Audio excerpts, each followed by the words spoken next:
2029 నాటికి రాష్ట్రంలో పేదరిక నిర్మూలన లక్ష్యంగా పనిచేస్తున్నామని ముఖ్యమంత్రి చంద్రబాబు స్పష్టం చేశారు. P4 మోడల్ ద్వారా బంగారు కుటుంబాలకు మార్గదర్శుల ద్వారా సహాయం చేస్తున్నామని నీతి ఆయోగ్ గవర్నింగ్ కౌన్సిల్ సమావేశంలో వికసిత్ భారత్ 2047 స్వర్ణాంధ్రపై సీఎం చంద్రబాబు ప్రెజెంటేషన్ ఇచ్చారు. పహల్గామ్ దాడిని ఖండించి ఆపరేషన్ సింధూర్ ప్రశంసిస్తూ నీతి ఆయోగ్ ప్రసంగాన్ని ప్రారంభించారు. అర్బన్ రూరల్ సినర్జీ మోడల్లో రాష్ట్రాన్ని అభివృద్ధి చేస్తున్నామని చెప్పారు. ఎన్డీఏ ప్రభుత్వంలో ఇప్పటి వరకు సాధించిన ప్రగతిని, రాష్ట్రంలో అమలు చేస్తున్న సంక్షేమ అభివృద్ధి కార్యక్రమాలను ప్రెజెంటేషన్లో సీఎం ప్రస్తావించారు. $2.4 ట్రిలియన్ ప్రగతి లక్ష్యంతో ఏపీ ప్రణాళికలు సిద్ధం చేసుకుంటున్నట్లు వివరించారు. వికసిత్ భారత్ కల సాకారంతో స్వర్ణాంధ్రను సాధించేలా అడుగులు వేస్తున్నట్లు చెప్పారు.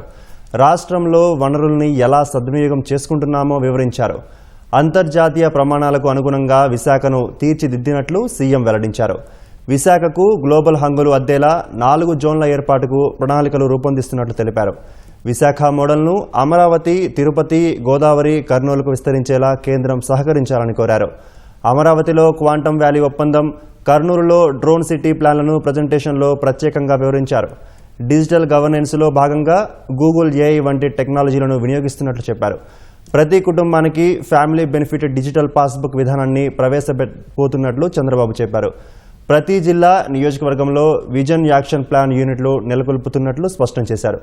ప్రతి కుటుంబం నుంచి ఓ పారిశ్రామికవేత్త ఎదిగేలా ప్రభుత్వ విధానాలు రూపొందిస్తున్నామని చెప్పారు.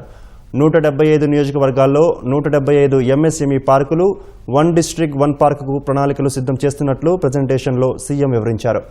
చంద్రబాబు ప్రెజెంటేషన్కు సమావేశంలో పెద్ద ఎత్తున ప్రశంసలు వచ్చాయి.